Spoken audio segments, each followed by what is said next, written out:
आज हम डिस्कस करेंगे रिलेटिव प्रोनाउन। रिलेटिव प्रोनाउन से रिलेटेड क्या रूल्स है, इसको हम डिटेल से देखेंगे। रूल 91 है। अब रिलेटिव प्रोनाउन की बात करेंगे, याद रख लीजिए, relative pronoun must agree with main subject.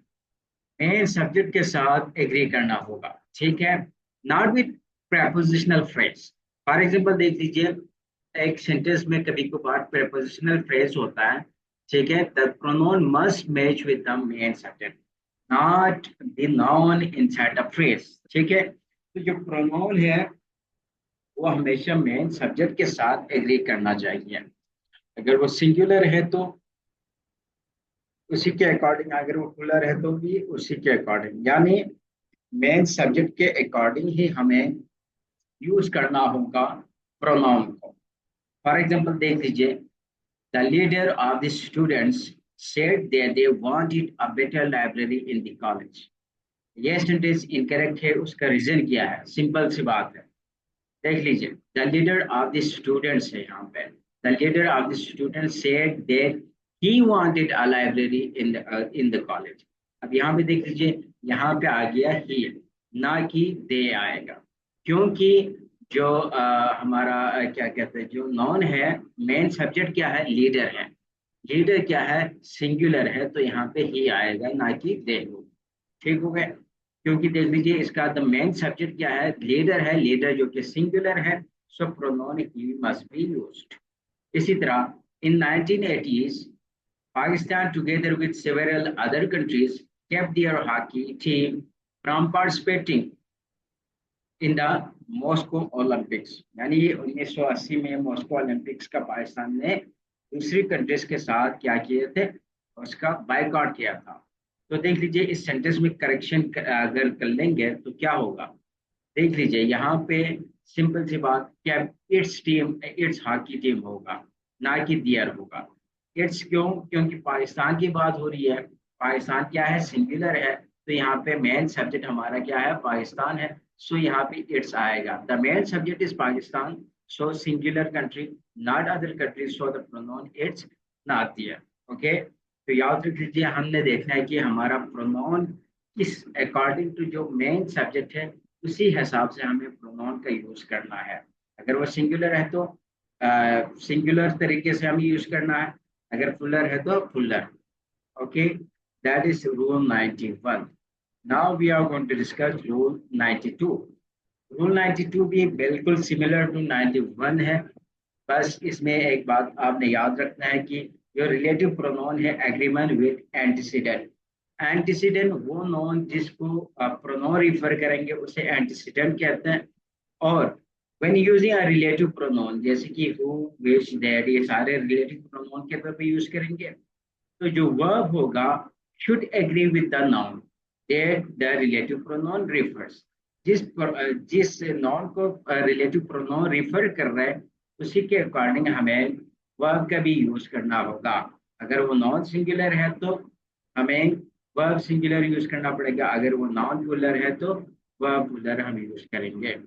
For example देख लीजिए, Ali is the one of those promising students who believes that hard work is the key to success। अच्छा, अब इस सेंटेंस में देख लीजिए, ये इनकरेक्ट सेंटेंस है।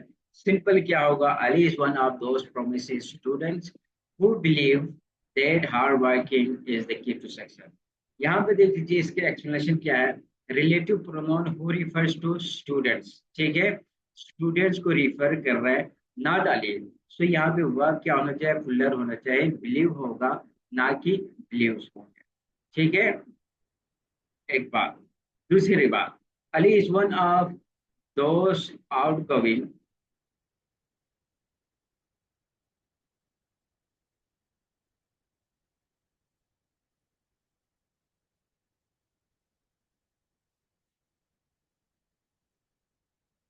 अच्छा, अब देख लीजिए, Ali is only one of the outgoing student who wants to who want to start their own business. अब इस सेंटेंस में करेक्शन करने देख लीजिए, Ali is only one of the outgoing student who wants to start his own business. याद रख लीजिए, जब भी ओनली वन आ जाए सेंटेंस में, Ali is the only one, यहाँ पे देख लीजिए ओनली वन है, तो याद रख लीजिए हमने क्या करना है, फिर जो रिलेटिव प्रोनाउन होगा उसके बाद जो वर्ब आएगा दैट मस्ट बी सिंगुलर। यहाँ पे ओनली वन की बात की है, देख लीजिए who refers to Ali singular, so verb must be wants, और जो प्रोनाउन होगा वो क्या होंगे, हिज होंगे। इसका रीजन क्या है, ओनली वन कहा है, ठीक है, ओनली वन, इस वजह से ये आई है। और ये अली को रेफर कर रहा है क्योंकि अली क्या है, सिंगुलर है, तो वह भी सिंगुलर आएगा।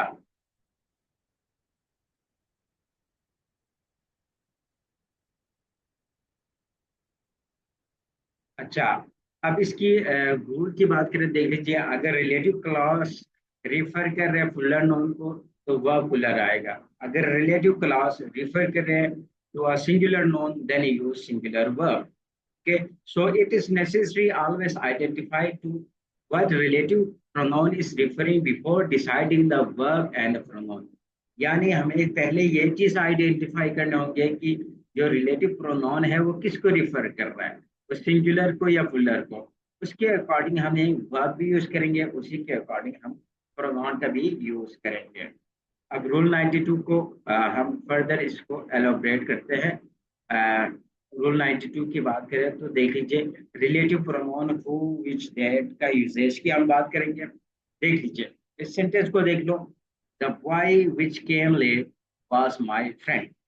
अब यहाँ पे विच नहीं आएगा, सिंपल सी बात है, the boy who came late was my friend आएगा। हु क्यों आ गया, उसका रीजन सिंपल है, हम हु यूज करते हैं लिविंग थिंग के लिए, इंसानों के लिए हम हु का यूज करते हैं, ना कि विच। ओके, सो यहाँ पे हु आएगा। इसी तरह this is the book who I bought yesterday. अब यहाँ पे हु अगेन ही आएगा, this is the book which या देयर का हम यूज करेंगे, देयर आई बॉट यस्टरडे। तो देख लीजिए अगेन हु यूज नहीं करेंगे, हु हम पर्सन के लिए या पीपल के लिए यूज करते हैं। तो यहाँ पे विच या देयर का हम यूज करेंगे। The dog who walk all night is outside. Simple सी बात है, विच का हम यूज करेंगे, विच या दैट हम एनिमल के लिए यूज करेंगे, अनलेस एंड अनटिल पर्सनिफाई उसको ना करने। तो यहाँ पे क्या आ गया, दैट या विच का हम यूज करेंगे। इसी तरह I met a man which help me, which help नहीं होगा, सिंपल सी बात है, आदमी की बात हो रहा है, तो I met a man who या that help me. Okay, who refers to human और that भी acceptable है। ओके, अब रिलेटिव प्रोनाउन, ये सारे रिलेटिव प्रोनाउन है हु विच दैट। अब हु कहाँ पे यूज करेंगे हम, इंसानों के लिए यूज करेंगे, पर्सन के लिए हम यूज करते हैं, विच एनिमल या थिंग्स के साथ हम यूज करते हैं, दैट हम पर्सन के लिए भी यूज कर सकते हैं, एनिमल के लिए भी और थिंग्स के लिए भी हम यूज कर सकते हैं। अब रूल 93, ये ट्रिकी रूल है लेकिन इसको थोड़ा डिटेल से हम समझेंगे। रूल 93 में ये सारे रिलेटिव प्रोनाउन है, हु हुज हुज और हुज, इनमें क्या क्या डिफरेंसेस है इनको हम समझेंगे अभी। सबसे पहले हु की बात करें तो देख लीजिए who as a subject use करेंगे, यानी डूअर को रिफर करेंगे। और इसकी क्विक ट्रिक क्या है, देख लीजिए कहाँ पे हु आएगा, कहाँ पे हुम आएगा। ये एग्जामिनर फेवरेट एरिया है, ठीक है, बहुत ज्यादा आपको सेंटेंस करेक्शन के लिए देंगे। उसमें ऐसे होगा, आपसे पूछेंगे कि यहाँ पे हु आएगा या हुम आएगा। तो याद रख लीजिए जब भी डूअर का सेंस आए, ठीक है, तो वहां पे हम हु का यूज करेंगे। जब भी ऑब्जेक्ट की बात होंगे वहां पे हम होम का यूज करेंगे। ओके, अच्छा, use like he, she, they replace with subject pronoun to check. Okay. अब आपको अगर कंफ्यूज हो कि कहाँ पे हु आएगा कहाँ पे हु, उसके लिए आपके पास ट्रिक यही है, अगर उस सेंटेंस में आप ही शी दे लगा लो, उनसे रिप्लेस कर सकते हैं who को, तो समझो आप हु लगा सकते हैं। जैसे कि who is coming to the party, अब यहाँ पे she is coming to the party हो सकता है ना, इज इट पॉसिबल। तो देख लीजिए यहाँ पे क्या आ गया, हु आ गया। ओके, इसी तरह नेक्स्ट वन देख लीजिए होम की बात करेंगे, ये ऑब्जेक्ट प्रोनाउन। अब ऑब्जेक्ट प्रोनाउन की बात करें तो refers to the receiver of the action. अब रिसीवर ऑफ द एक्शन की हम बात करेंगे।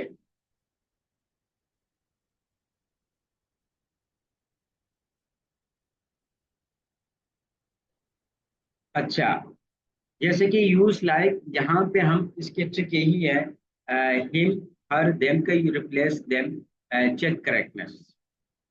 Okay, so who did you meet, simply क्या होगा, आई मेट हिम। ठीक है, तो यहाँ पे हिम, हर, देम को हम रिप्लेस कर सकते हैं। सब जो वहां पे हम क्या यूज करेंगे, वहां पे हम यूज करेंगे whom का।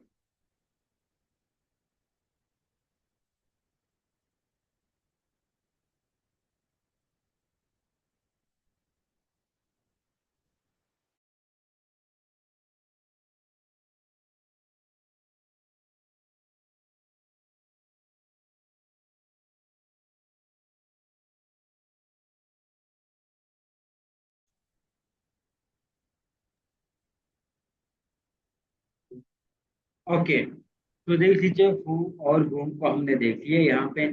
और विच कहाँ पे यूज करेंगे, सिंपल सी बात है, विच हम कहाँ पे यूज करेंगे, विच पॉजेसिव प्रोनाउन के तौर पर हम यूज करेंगे टू शो पोजेशन। ठीक है, जैसे कि हुज फोन इज दिस, ये किसका फोन है, तो यहाँ पे मिल्कियत शोर है। That is the boy whose dog ran away, देख लीजिए अगेन मिल्कियत शोर है। लेकिन ये हुज देख लीजिए, ये हुज जो कि कंस्ट्रक्शन है, रिलेटिव प्रोनाउन के तौर पर यूज नहीं करते हैं, ये कंस्ट्रक्शन के तौर पर यूज होगा। हुज का मतलब क्या है, who is. Okay, who is.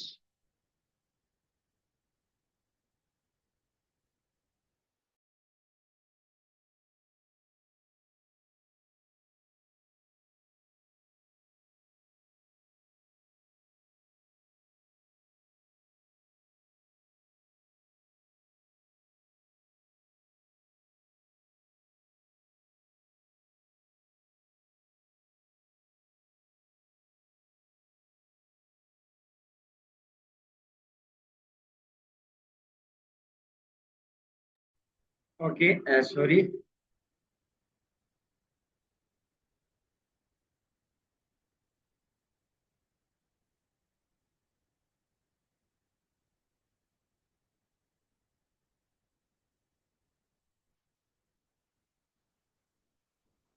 अच्छा, तो देख लीजिए हुज की हमने बात की, पोसेसिव प्रोनाउन ऑनरशिप के लिए यूज करते हैं, ये हुज क्या है, कंस्ट्रक्शन के लिए हम यूज करते हैं। इट इज नॉट पोसेसिव, ठीक है, इसका मतलब हु इज है या हु हैज है। ठीक है, use in the question or clauses में हम इसको यूज करते हैं।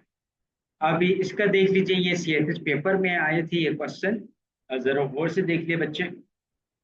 whom do you like more, ये देख लीजिए, ये इनकरेक्ट सेंटेंस है। Okay, this one is incorrect sentence.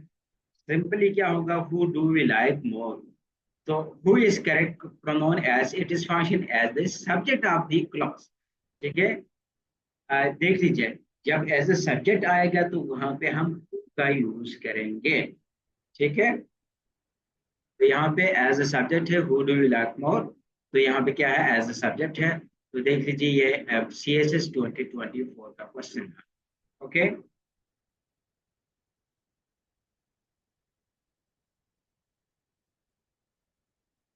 अच्छा, नेक्स्ट वन देख लीजिए, he bought the articles to the market which he wanted to sell। ये भी CSS 24 का 2004 का क्वेश्चन है। he wanted he brought the articles to the market which he wanted to sell। तो क्या होगा, he brought the article which he wanted to sell to the market। अब इसमें दो ट्रिक है। ठीक है, नेक्स्ट रूल आगे हम पढ़ेंगे, इसी बेस पे हम इंशाल्लाह पढ़ेंगे। इसमें देख लीजिए, he bought the articles to the market which he wanted to sell। अब इसमें मसला क्या है, इसमें दो चीजें हैं। पहले तो देख लीजिए, he brought the article which he wanted. अब देख लीजिए, याद रख लीजिए, नेक्स्ट रूल में हम इसी को डिस्कस करेंगे, इस चीज को। ये 24 के क्वेश्चन है, इसको माइंड में रखना है। आगे चल के हमारे जो नेक्स्ट रूल होगा इसी पे बेस होगा। यानी इसमें याद रख लीजिए, होगा क्या, जिस नॉन को वो रिफर करेंगे उस नॉन के करीब तरीन हमें रिलेटिव प्रोनाउन का यूज करना पड़ेगा। अब यहाँ पे आर्टिकल को रिफर कर रहा है, तो विच आर्टिकल के फौरन बाद हमें यूज करना पड़ेगा। यहाँ पे देख लीजिए, he bought the articles to the market which he wanted to sell. अब यहाँ पे मार्केट को सेल करना चाहिए या आर्टिकल को, तो एम्बिगुअस सेंटेंस हो रहा है। तो याद रख लीजिए, हमेशा जिस नॉन को वो रिफर करेंगे, रिलेटिव प्रोनाउन उस नॉन के फौरन बाद हमें यूज करना पड़ेगा। इस वजह से यहाँ पे आर्टिकल्स के फौरन बाद, देख लीजिए, आर्टिकल्स के फौरन बाद हमें रिलेटिव प्रोनाउन का यूज करना पड़ेगा। अब इसके कंसेप्ट देख लीजिए, relative clause which he wanted to sell should follow the noun articles directly to for the clarity and correct structure. Okay, तो ये इसका रीजन है बच्चों। अच्छा, इसमें कुछ कॉमन मिस्टेक्स को हम डिस्कस करेंगे, देख लीजिए फर्दर। अगर इसको एलोबरेट करेंगे तो हम the boy which came late, the boy who came late, which का यूज नहीं करेंगे, पीपल के लिए हम हु का यूज करते हैं। She made a girl who he likes, simply क्या होगा, she made a girl who he likes होगा। whom is the object, likes, he likes her. ठीक है, तो यहाँ पे देख लीजिए हर का हम यूज करेंगे, जो ट्रिक मैंने आपको बताया था, जो टेक्निक, यहाँ पे हम हर का यूज कर सकते हैं, वहां पे हम हु लगाएंगे। यहाँ पे शी, ही, दे यूज कर सकते हैं, वहां पे हम हु का यूज करेंगे। Whose jacket is this, simply क्या होगा, हुज जैकेट इज दिस होगा। ओके, मिल्कियत को शो करने के लिए हम हुज का यूज करते हैं, ना कि हुज, ये क्या है, हु इज या हु हैज का क्या था, कंस्ट्रक्शन था, ये हमने डिस्कस किया था। इसी तरह वही सेंटेंस देख लीजिए, almost, who did you meet on our on your way to school. ठीक है, whom did you meet on your way to school, use whom as the object of the verb meet। meet का object क्या है यहाँ पे, whom है, तो यहाँ पे whom का हमने यूज कर लिया। ओके, देख लीजिए इसका टिप क्या है, I met him on our way to school. ठीक है, यहाँ पे देख लीजिए हिम का कंसेप्ट आ रहा है, तो सिंपल यहाँ पे इसी वजह से आ गया। ठीक है, आई मेट ही तो नहीं होगा ना, आई मेट हिम होगा। ठीक है, या यू मेट हिम होगा।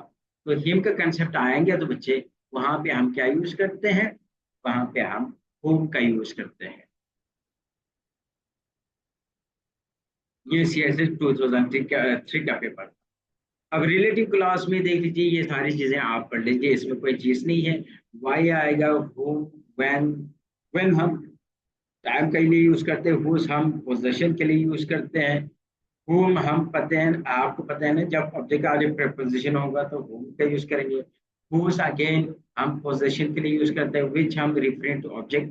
ओके, where हम जगह को रिफर करेंगे, date referent to specific anything. ठीक है, कोई भी चीज से जिसको रिफर करें तो वहां पे उसको हम क्या कहते हैं, वहां पे whom का हम यूज करते हैं। और सॉरी यार, ये आपको बटन में गया। ओके, अब रूल 94 की हम बात करेंगे। रूल 94 में अगेन वही बात, देख लीजिए बिल्कुल तकरीबन तकरीबन वही सेम चीजें हैं। ठीक है, एक रिलेटिव क्लॉज है, must follow noun its refer to it, place relative clause starting with who, which, that etcetera directly after it noun it describe. अभी जो हमने बात की थी, अगर मैंने कहा था नहीं, ये क्वेश्चन आपने याद रखना है, क्योंकि इसी बेस पे हमने एक रूल पढ़ना है। तो देख लीजिए, रिलेटिव क्लॉज हमेशा उस नॉन के फौरन बाद आएंगे जिस नॉन को हम रिफर करते हैं। ओके, तो देख लीजिए, the girl is my sister who won the race. अब ये इनकरेक्ट सेंटेंस है, रीजन क्या है, देख लीजिए, जो रिलेटिव क्लॉज है वो जिस नॉन को रिफर करेंगे उसके फौरन बाद आना चाहिए। तो सिंपली क्या होगा, the girl who won the race is my sister.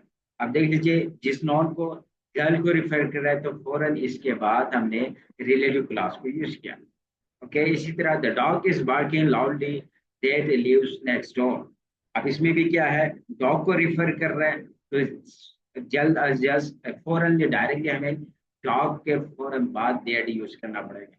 The dog that lives होगा। ठीक है, that lives next door is barking loudly, यानी जिस नॉन को रिफर करेंगे रिलेटिव क्लॉज फौरन उसी नॉन के बाद आएंगे।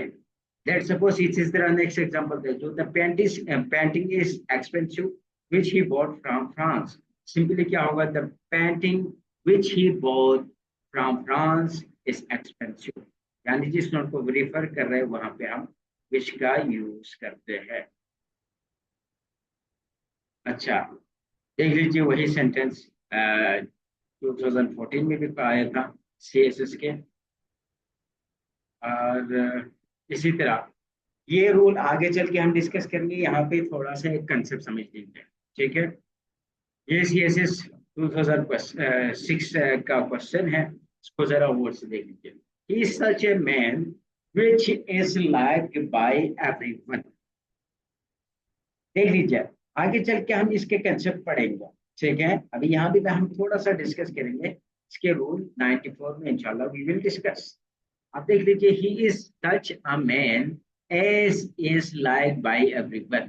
तो देख लीजिए, एक स्ट्रक्चर है सच, एज का स्ट्रक्चर होता है, सच हु का स्ट्रक्चर नहीं होता है। तो सच हु नहीं आएगा, सच एज का हम यूज करते हैं, ठीक है। तो ये CSS 2006 का क्वेश्चन है। अब देख लीजिए, रूल 94 में इसी रूल को हम डिस्कस करेंगे।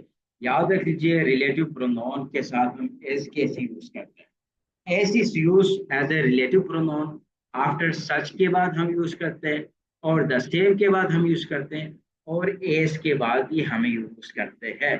ओके, अब एग्जांपल देखेंगे तो आपको क्लियर हो जाएंगे। फॉर एग्जांपल देख लीजिए, this is not such a book which I expected. अब देख लीजिए, विच सच के साथ विच की कॉम्बिनेशन नहीं होगा, सच के साथ सच का कॉम्बिनेशन होगा। तो सिंपली क्या होगा, this is not a such book as I expected. Okay, which का हम यूज नहीं करेंगे, सच और एज का, एज की कॉम्बिनेशन बनेगा। As many man who came were awarded. As के साथ हम क्या यूज करेंगे, एस और एस की कॉम्बिनेशन होंगे। सो एस मेनी मैन एस केम वर अवार्ड। इसी तरह yours is not the same book which is mine. देख लीजिए, द सेम के साथ हम अगेन क्या यूज करेंगे, एस का हम यूज करेंगे। तो yours is not the same book as mine होगा। अब इसका क्या रूल है, क्या ट्रिक है, इसको फर्दर आगे चलकर हम डिस्कस करेंगे। अभी देख लीजिए, इसमें एक चीज, कुछ एडिशनल चीजें याद रख लीजिए। दिस इज एग्जांपल देखो, this is the same book that I read 10 years ago। अब देख लीजिए, द सेम के साथ हमने डेट का भी यूज किया है यहाँ पे। उसका रीजन क्या है, देख लीजिए। अगर that is also use when verb is express, अगर उसके बाद कोई वर्ब आ रहे हैं तो हम डेट का यूज करेंगे द सेम के साथ। द सेम के साथ हम वर्ब का यूज करेंगे। अब यहाँ पे देख लीजिए, एस माइन है ये, एस के बाद यहाँ पे कोई वर्ब नहीं है, तो इस वजह से हमने एस यूज किया। लेकिन यहाँ पे डेढ़ के बाद देख लीजिए, डेढ़ के बाद अगर वर्ब है, वर्ब एक्शन की बात हो रहा है, तो हम वहां पे क्या यूज करेंगे, वहां पे हम डेड यूज करेंगे। इसी तरह, this is the same boy dead want rice. देख लीजिए, द सेम है, वाई द सेम के साथ फिर डेड का यूज किया, यहाँ पे देख लीजिए वॉन्ट, उसके फौरन बाद क्या आ रहे हैं, वर्ब आ रहे हैं, एक्शन एक्सप्रेस हो रहे हैं। तो हमने यहाँ पे द सेम के साथ डेड का स्ट्रक्चर हम यूज करेंगे। इसी तरह, this is the same pen as mine. अब यहाँ पे देख लीजिए, एज का हमने यूज किया द सेम के साथ। उसका रीजन क्या है, अब यहाँ एज के बाद कोई वर्ब नहीं है बल्कि माइन के यूज किया है, तो वर्ब अंडरस्टूड है तो हम एज यूज करेंगे। वर्ब अगर एक्सप्रेस हो रहे हैं तो हम वहां पे क्या करेंगे, डेट का यूज करेंगे। अब इसके फर्दर स्ट्रक्चर इसको जरा देख लीजिए, क्या होगा। अगर नॉन प्लस सच प्लस नॉन है तो रिलेटिव क्लॉज हम एज के यूज करेंगे। द प्लस नॉन है, द प्लस नॉन में दो तरीके हैं। अगर वर्ब अंडरस्टूड है तो हम एज के यूज करेंगे, अगर वर्ब एक्सप्रेस है तो हम डेट का यूज करेंगे। इसी तरह, एज प्लस नॉन है तो उसके साथ हम रिलेटिव प्रोनाउन के तौर पर क्या यूज करेंगे, एज का यूज करेंगे। ओके, ये सारी चीजें हमने ऊपर एग्जाम्पल में डिस्कस किया था। अब ये रूल 95 वेरी इंपॉर्टेंट है फॉर पंक्चुएशन, ठीक है। इसको जरूर समझ लीजिए, वेरी इंपॉर्टेंट है दीस आर। अब देख लीजिए, इसमें there are two types of adjective clauses. Adjective clauses दो टाइप के हैं, एक को कहते हैं रिस्ट्रिक्टिव, दूसरा है नॉन रिस्ट्रिक्टिव, ठीक है। रिस्ट्रिक्टिव को एसेंशियल्स क्लासेस भी कहता है। नॉन रिस्ट्रिक्टिव को क्या होता है, जो कि जिसमें एक्स्ट्रा इंफॉर्मेशन आपको मिलेंगे। तो जो रिस्ट्रिक्टिव क्लासेस है उसमें कोई कामा का हम यूज नहीं करेंगे, नॉन रिस्ट्रिक्टिव में हम कामा यूज करेंगे। अच्छा, जो रिस्ट्रिक्टिव क्लास है वो आइडेंटिफाई करेंगे कि वो बंदा कौन है या किस चीज को वो रिफर कर रहे हैं। ठीक है, उस बंदे को स्पेसिफिक कर लेंगे, उस बंदे को आइडेंटिफाई करेंगे। ठीक है, जो क्या होंगे, जो रिस्ट्रिक्टिव क्लास है। और रिस्ट्रिक्टिव रिलेटिव प्रोनाउन कौन कौन से यूज कर सकते हैं, ये सारे हु, हुज, विच, दैट वगैरह हम यूज कर सकते हैं। जो नॉन रिस्ट्रिक्टिव है उसमें हम कामा का यूज करेंगे। इसमें आइडेंटिफाई तो नहीं करेंगे लेकिन एक्स्ट्रा इंफॉर्मेशन देंगे, पहली बात। दूसरा, ये नेसेसरी नहीं है, एसेंशियल नहीं है। अगर इनको सेंटेंसेस से रिमूव किया जाए तो भी ये मीनिंगफुल सेंटेंस होगा। लेकिन जो रिस्ट्रिक्टिव है उनको अगर सेंटेंस से अगर रिमूव किया जाए तो वो मीनिंगलेस होगा, वो मीनिंगफुल नहीं होंगे या कंप्लीट सेंस उसका बनेगा नहीं। ठीक हो गए, इसमें हम डेड का यूज नहीं करेंगे नॉन रिस्ट्रिक्टिव में। अब देख लीजिए, रिस्ट्रिक्टिव क्लास की बात करेंगे तो सबसे पहले यूजेज और इसमें डिटेल देखें तो कामा का हम यूज नहीं करते रिस्ट्रिक्टिव क्लास में। इसके पर्पस आइडेंटिफाई करना होता है। अगर इसको रिमूव किया जाए, इफेक्ट अगर रिमूव किया जाए तो क्या होगा, sentence become unclear and incomplete. अगर उस पार्ट को रिमूव किया जाए तो सेंटेंस आए क्या होगा, इनकम्प्लीट होंगे और अनक्लियर होंगे। अच्छा, ये सारे रिलेटिव प्रोनाउन अलाउड है, यूज कर सकते हैं। एग्जांपल देखो, the boy who is wearing the red dress is my teacher, sorry the women. अब देख लीजिए, who is wearing red dress, ये क्या है, ये एक एसेंशियल क्लास है।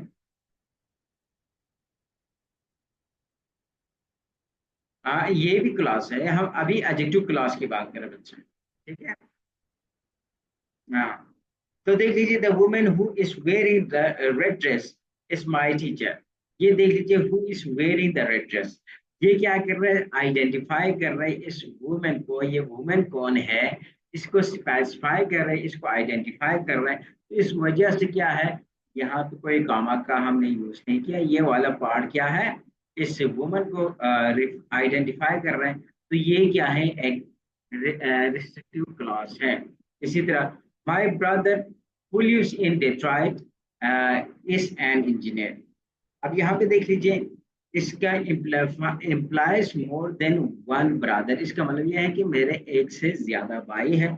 लेकिन मैं उस भाई की बात करें जो कि डिट्रॉइट में रहते हैं और इंजीनियर है। My brother is an engineer, my brother who lives in a Detroit is an engineer. ठीक है, तो याद रख लीजिए, यहाँ पे हमने कोई कॉमा यूज नहीं किया। अगर आपको पता चलना है कि आपने क्या टिप यूज करना है कि ये रिस्ट्रिक्टिव है या नहीं है, ठीक है, उसके लिए एक क्वेश्चन आपने पूछना है अपने आप से, एक सवाल, does it answer which one. अगर आंसर कर रहे हैं कि विच वन का, ठीक है, अगर वो बता रहे कि विच वन का आंसर, ठीक है, दे रहे हैं, तो वहां पे कॉमा यूज नहीं होगा। अगर विच वन का आंसर नहीं आ रहा है तो वहां पे सिंपली कॉमा लगाएंगे।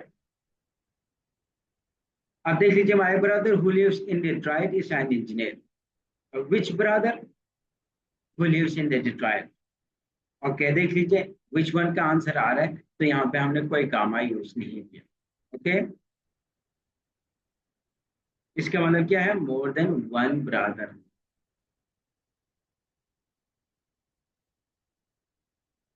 अच्छा, अब नॉन रिस्ट्रिक्टिव या नॉन एसेंशियल क्लास की बात करें तो कामा का हम यूज करेंगे before and after the class.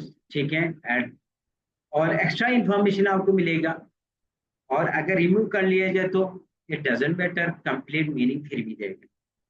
Allowed कौन कौन से हैं, सारे आएंगे सिवाय डेट का। एग्जाम्पल देख लीजिए, Barack Obama who was president has two daughters.